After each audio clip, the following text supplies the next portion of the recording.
है कि 2 महीने पहले मेरे भाई ने निकाह किया था। सही है, वो लड़की पहले से शादीशुदा थी। उसने अपने शौहर से तलाक लेके मेरे भाई से निकाह किया। निकाह करने के बाद मेरे भाई को लेके वो रंगी टाउन में रह रही थी अलग से अपनाया, और हमने इसके 18 तारीख के वलीमे की दावत रख दी खानदान में। वो पुलिस एहलकार है और इसका भाई उसके साथ इल्मोल है, और इसका पहला शौहर इसके साथ इल्मोल है। इसका शौहर पहले 6 दिन पहले यहाँ मेरे भाई को भी धमकी दे के गया था कि मैं तुझे मार दूंगा।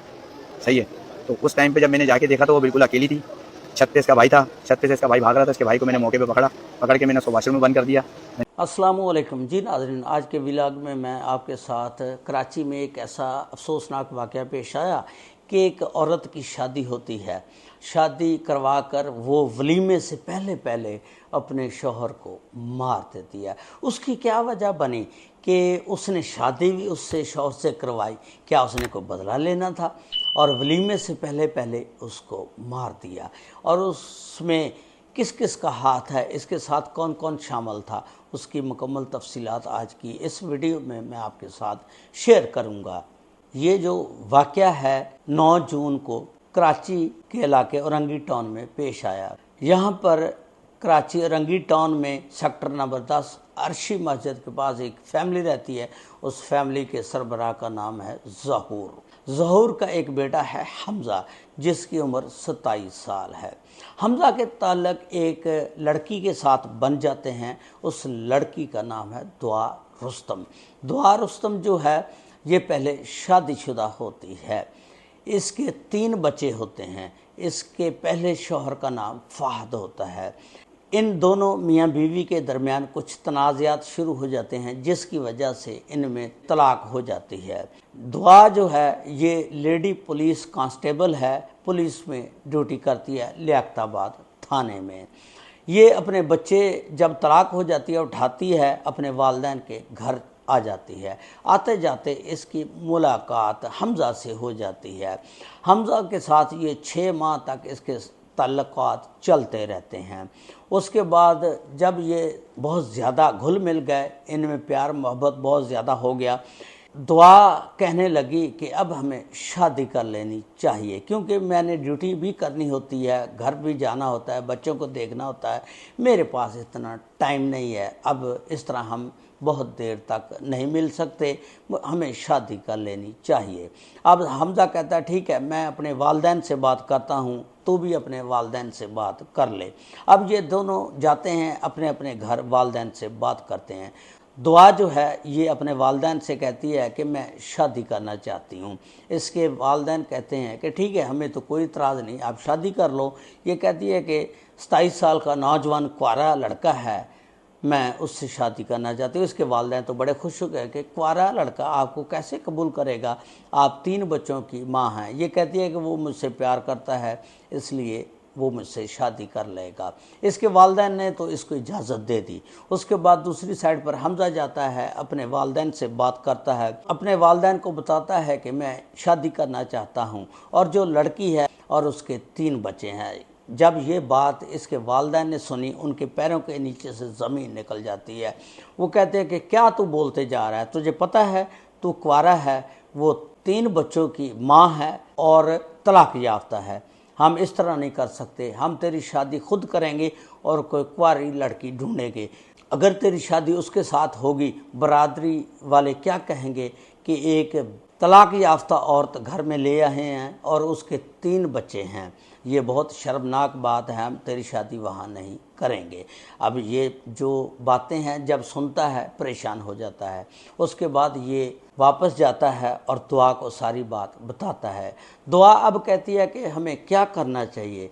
ये कहता है कि फिर आप ही बताएं कि क्या करना चाहिए। अब दुआ कहती है कि हमें कोर्ट मैरिज कर लेनी चाहिए। ये 10 अप्रैल को जाते हैं और जाकर कोर्ट मैरिज कर लेते हैं। उसके बाद हमज़ा एक मकान किराए का लेता है, उसमें इस बीवी को बच्चों समेत रख लेता है और वहाँ रहना शुरू कर देते हैं। ये घर अब बहुत कम आना जाना इसने कर दिया। वालिदैन पूछते हैं कि तू कहाँ जाता है? ये कहता है कि मैं फ़लाँ जगह पर गया था, फ़लाँ काम के सिलसिले में कंपनी ने मुझे भेजा था। इस तरह ये आने बहाने लगाता रहता था।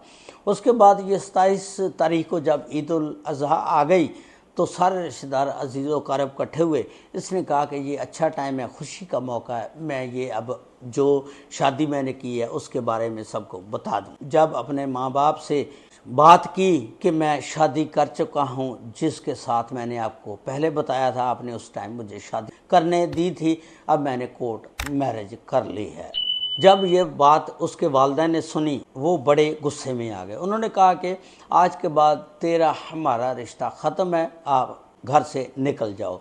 सारे रिश्तेदार, भाई बहनें इकट्ठी हुई होती हैं। वो कहते हैं, वालिदैन को समझाते हैं कि जाने दो, दफ़ा मारो, कि जिसने आपके मना करने पर उसके बावजूद इसने उससे शादी कर ली, अब ये आपके कहने पर तलाक नहीं देगा, छोड़ो इसको, माफ़ कर दो। खैर इनके दरमियान सुलह हो जाती है, वालिदैन एग्री हो जाते हैं। फिर ये जाता है अपनी बीवी दुआ को और बच्चों को साथ लेकर आ जाता है। सारे घर वाले वेलकम कहते हैं और हंसी खुशी खाना इकट्ठे बैठकर खाते हैं। उसके बाद ये वापस अपने घर को चले जाते हैं, जहाँ इन्होंने किराए का मकान लिया होता है। 9 जून की रात को ज़हूर को फ़ोन आता है दुआ का कि अबू जल्दी जल्दी घर आ जाएं और हमज़ा ने ख़ुदकशी कर ली है। ज़हूर कहता है, क्या तू कह रही है? जी मैं बिल्कुल सही कह रही हूँ। अब ज़हूर अपने बेटे को, एक और इसका बेटा होता है, ये 2 भाई होते हैं, भाग कर जाते हैं। जाकर देखते हैं कि उसकी लाश जो है वो छत के ऊपर लटक रही है और हाथ उसके पीछे बांधे हुए हैं और मुंह में कपड़ा दिया हुआ है और जिस्म पर तशद्दुद के निशानात भी हैं। वो कहती है कि इसने ख़ुदकशी की है। जब दुआ का भाई देखता है, घर में दुआ होती है और एक आदमी जो उसका भाई होता है भाग रहा होता है, उसको पकड़ता है, वाशरूम में बंद कर देता है। ज़ौहर अहमद 15 पर कॉल करते हैं, थाना लियाकताबाद की पुलिस मौका पर पहुंच जाती है। उसके बाद उसकी लाश को उतारती है नीचे और ज़हूर अहमद का बयान लेती है। ज़हूर अहमद बताता है कि 3-4 दिन पहले मेरा बेटा मेरे पास आया था और उसने आकर मुझे बताया था कि अबू, अब दुआ जो है अपने पहले शौहर फ़ाद के साथ गप्पें शप्पें लगाती है। मुझे पता चला था कि इनकी प्यार मोहब्बत की शादी थी, उसके बाद इनमें तलाक हो गई थी, मैंने शादी कर ली, लेकिन अब फिर वो उससे शादी करना चाहती है और झुकाव उसकी तरफ है। मैंने फ़हद को भी जाकर समझाया था कि अब ऐसे ना करो, लेकिन फ़हद ने मुझे आगे से कुछ धमकियां भी दी और मैंने दुआ को भी समझाया। दुआ कह रही थी कि ये बच्चों का वालिद है, इसलिए राब्ता करता है। अब हमें ये शक है कि दुआ और इसके साबका शौहर फ़हद ने हमारे बेटे को मारा है। पुलिस कहती है ठीक है। पुलिस इसकी लाश को उठाती है, पोस्टमार्टम के लिए अब्बासी शहीद अस्पताल ले जाया जाता है। पोस्टमार्टम के बाद इसकी लाश को वर्षा के हवाले कर दिया जाता है और फिर पुलिस जो है एक FIR 302 की दर्ज करती है नामजद फ़हद और दुआ के ऊपर, और पुलिस ने फिर दुआ को गिरफ्तार कर लिया। फ़हद जो है अभी वो गिरफ्तार नहीं हुआ, मफरूर है। इस वाक़े के बारे में आपने अपनी राय का इज़हार ज़रूर करना है कि एक कुंवारा लड़का जो 27 साल का है, जो शादीशुदा औरत थी और तलाक याफ्ता थी, 3 बच्चों की माँ है, उसके साथ शादी करके गलत किया या सही किया, और इसका इंजाम जो हुआ वो इसमें कसूरवार कौन है, लड़की है या लड़का है? आपने अपनी राय का इज़हार ज़रूर करना है। अल्लाह ताला हम सब का हामी व नासर हो। अस्सलामु अलैकुम व रहमतुल्लाहि व बरकातुहू।